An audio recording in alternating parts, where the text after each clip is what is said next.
ಇದು ಹಾಗಿದ್ರೆ ವ್ಯಾವಹಾರಿಕ ದ್ವೇಷನ ಅಥವಾ ಭಯೋತ್ಪಾದನೆನ? ವ್ಯಾವಹಾರಿಕ ದ್ವೇಷ ಅಂತಂದರೆ ಬಾಂಬ್ ಬಿಡಬೇಕಾ? ಫಾರ್ ಎಕ್ಸಾಂಪಲ್, ಎಲ್ರಿಗೂ ಗೊತ್ತಿರುವಂಥ ಒಂದು ವೇಳೆ ವ್ಯಾವಹಾರಿಕ ದ್ವೇಷ ಅಂತ ಇಟ್ಕೊಂಡು ಒಂದು ಫುಡ್ಡಲ್ಲಿ ಒಂದು ಜಿರಳೆ ಹಾಕಿದರೆ ಆಯ್ತಪ್ಪ ಅಲ್ವಾ? ಒಂದು ಜಿರಳೆ, ಒಂದು ತಲೆಗೂದಲು, ಹಿಂಗಿತ್ತು ಇರ್ತದೆ, ಏನೋ ಒಂದು ಮಾಡ್ಬೋದು, ಒಂದು ಹಲ್ಲಿ, ಏನೋ ಒಂದು ವಿಧ್ವಂಸಕ ಕೃತ್ಯ ಮಾಡಿ ಹಾಗಾಗಿ ಇದು ಟೆರರ್ ಪ್ಲ್ಯಾನ್ ಅಂತ.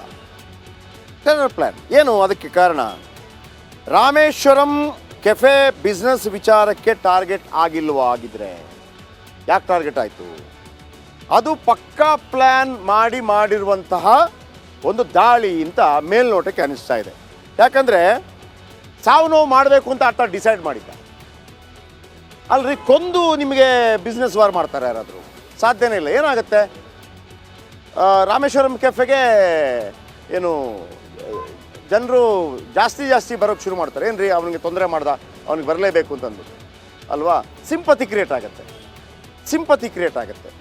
ಫುಡ್ ಚೆನ್ನಾಗಿಲ್ಲಪ್ಪ, ಫುಡ್ಡಲ್ಲಿ ಇದು ಸಿಕ್ತಪ್ಪ, ಅದು ಬೇರೆ ವಿಚಾರ. ಹಾಗಾಗಿ ಇದು ಟಾರ್ಗೆಟೆಡ್, ಜನರನ್ನು ಸಾವು ನೋವು ಮಾಡಬೇಕು ಅಂತ ಮಾಡಿದಂಥ ಟಾರ್ಗೆಟ್. ಕೆಫೆಗೆ ಮಧ್ಯಾಹ್ನ ಹೊತ್ತು ಗ್ರಾಹಕರು ಅತಿ ಹೆಚ್ಚಾಗಿ ಬರ್ತಾಯಿದ್ರು, ನೀವು ನೋಡಿದ್ರಿ, ತುಂಬ ಜನ ಬರ್ತಾರೆ ಮಧ್ಯಾಹ್ನ ಹೊತ್ತಿಗೆ.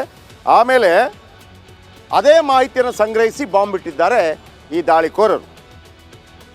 ಬಾಂಬ್ ನೋಡಿ, ಬಾಂಬ್ ಸ್ಫೋಟಿಸಿದವ ಮೊಬೈಲ್ ಬಳಕೆ ಮಾಡಿಲ್ಲ. ಹೆಂಗೆ ಅಷ್ಟೆಲ್ಲ ತಲೆ ಓಡ್ತವನಿಗೆ? ಪಕ್ಕಾ ಕ್ರಿಮಿನಲ್ ಆಗಿರ್ಬೇಕಲ್ವಾ? ಪಕ್ಕಾ ಕ್ರಿಮಿನಲ್ ಆಗಿದ್ರೆ ಮಾತ್ರ ಮೊಬೈಲ್ ಮತ್ತು ಯಾರಿಗೆ ಹಂಗೆಲ್ಲ ತಲೆ ಹೊಡುತ್ತೇನೆ ರೀ? ಬಾಂಬ್ ಇಟ್ಟು ಮಾಡಿರ್ತಾನಪ್ಪ, ನಂಬರ್ 1. ಆಮೇಲೆ CCTV ಕಾಣದಂತೆ ಮುಖಕ್ಕೆ ಮಾಸ್ಕ್ ಹಾಕಿದ್ದ, ತಲೆಗೆ ಕ್ಯಾಪ್ ಧರಿಸಿದ್ದ. ಅಬಾಬಾಬಾಬಾ, ಎಷ್ಟು ತಲೆ ಓಡಿಸಿದ್ದಾನೆ. CCTV ಏನು ಒಂದೇ ಇರತ್ತಾ? ಇಡೀ ರೋಡಲ್ಲಿ CCTV ಎಲ್ಲ ಕಡೆ ಓಡಾಡಿದ್ದಾನೆ. ಫಸ್ಟ್ ಓಡಾಡಿದ ನಂತರ ಎಲ್ಲ ಕಡೆ ಮಾಸ್ಕ್ ಹಾಕ್ಕೊಂಡಿದ್ದಾನೆ, ಕ್ಯಾಪ್ ಹಾಕ್ಕೊಂಡಿದ್ದಾನೆ, ಗ್ಲಾಸ್ ಹಾಕ್ಕೊಂಡಿದ್ದಾನೆ. ರೈಟ್? ಯಾಕೆ ಮಾಡ್ದ ಅದನ್ನು? ಅದಾಯಿತು. ಆಮೇಲೆ ನೋಡಿ ಎಂಥ ಸ್ಮಾರ್ಟ್ ಇದ್ದಾನೆ. ಎಲ್ಲೂ ಕೂಡ ಬೆರಳಚ್ಚು ಸಿಗಬಾರ್ದು ಅಂತೇಳಿ ಕೈಗೆ ಗ್ಲೌಸ್ ಹಾಕೋತಾನೆ.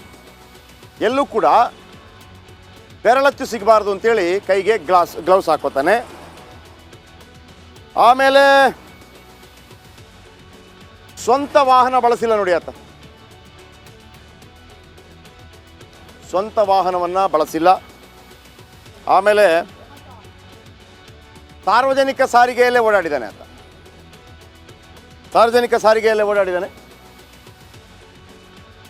ಆಮೇಲೆ ಬಾಂಬ್ ಇಟ್ಟು ಹೋಗುವಾಗ CCTV ಇಲ್ಲದ ರಸ್ತೆಗಳಲ್ಲಿ ಸಂಚಾರ ಮಾಡಿದ್ದಾನೆ. ಇದೆಲ್ಲ ಗಮನಿಸಿದರೆ ಪಕ್ಕಾ ಪ್ಲ್ಯಾನ್ ಮಾಡಿಕೊಂಡಿರುವ ಶಂಕೆ ವ್ಯಕ್ತವಾಗ್ತಾ ಇದೆ. ಬನ್ನಿ, ಇದರ ಕೆಲವು ದೃಶ್ಯಾವಳಿಗಳನ್ನು ತೋರಿಸ್ತೀನಿ. ಪೊಲೀಸ್ ಆಮೇಲೆ ಎಲ್ಲ ಗ್ರಾಹಕರು ಅಲ್ಲಿ ಕೆಲಸ ಮಾಡುವಂಥವ್ರು, ಅವ್ರ ಜೊತೆ ಇವತ್ತು ಮೀಟಿಂಗ್ ಇತ್ತು.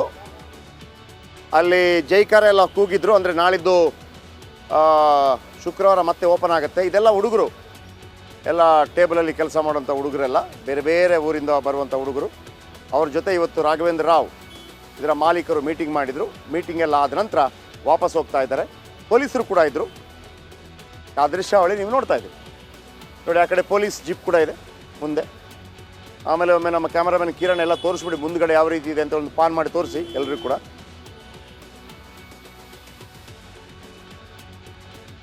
ನೋಡಿ ವೀಕ್ಷಕರು, ಇದು 9:30 ಗಂಟೆ ಸಂದರ್ಭ.